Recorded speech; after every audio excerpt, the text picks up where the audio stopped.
Tea farmers in East China's Zhejiang province have started to harvest West Lake Longjing tea, a popular variety of green tea in the country. Also known as dragon well tea, Longjing tea is renowned for its delicate aroma and mellow taste.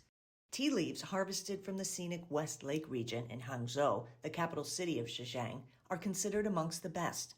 According to a professor at the Zhejiang Tea College, West Lake Longjing tea leaves are harvested now to ensure their quality. The first Longjing tea leaves plucked in early spring are the best. With the right humidity and temperature, the first leaves that sprout after the winter season are the best in terms of taste and quality. Last year, the annual production of West Lake Longjing tea reached 502 tons, with a total output value of over $80 million.